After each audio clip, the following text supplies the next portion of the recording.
Hey everybody, Wad Doc here, and today we're going to talk about how to properly hold a pistol.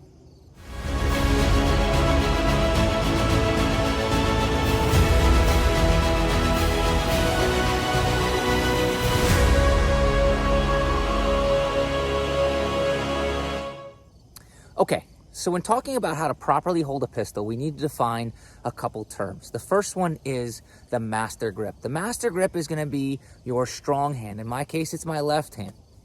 And then we have our support side or support hand. Support hand is going to be your non-dominant hand. So in this case, it's my right one. So think about this tutorial as strong hand or master grip and support hand or weak or non-dominant hand, okay? So free and clear.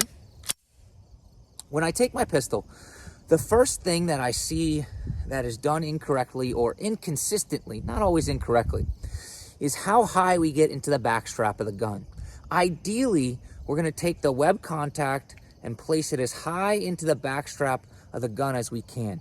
And you can see what happens here is my wrist kind of forms the straightest line down the slide, all right? Now, ideally, if we could, we'd be able to put our hand like almost directly on top of the slide and we'd be able to hold like that. That would mitigate the most amount of recoil in the barrel coming upwards, but that would injure our hand and we can't do that. So what we're just gonna do is we're gonna get into the back strap of the gun, that's this part right here, and we're gonna get our hand as high up into that back strap as we can. See how my finger now kind of comes down that slide. Our supporting three fingers, the ones that will not be going into the trigger guard, or supporting three fingers are going to wrap around the handle of the gun, all right? Now let's come out to the other side here. And what you're gonna see is a lot of open space right here. And you're gonna see a lot of open space where my thumb is, okay? That's where my support hand is gonna go. I wanna get as much of this, as this surface, all right, to where the support hand is connected to the grip. So what that's gonna look like is I'm going to, rather than keep my wrist straight, I'm going to anchor it, or I should say I'm going to ulnar deviate it, if that's what you want me to go with that. I'm going to deviate it towards my pinky, all right? And I'm going to place it so that my thumb is also going down that slide, right? So I'm almost being able to point the gun with my thumb, all right? Now let's put these two pieces together. What I'm going to do here is I'm going to take my master grip, my dominant hand.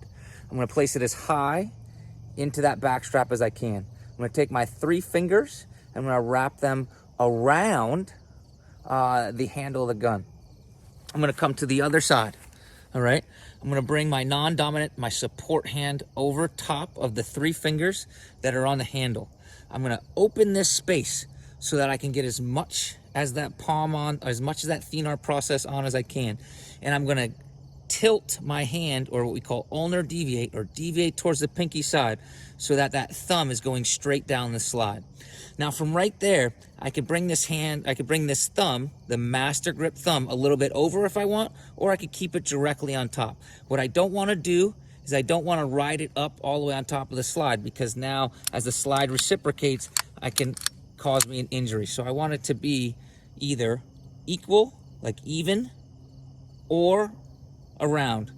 Certain people like it in different directions, but both of these are acceptable. Now, what I'm doing here is I'm squeezing my thenar process, that's this part right here, and that's this part right here. I'm squeezing those together, and these three fingers are pulling in this direction. So the direction is coming this way. I'm squeezing back towards my thenar process, right?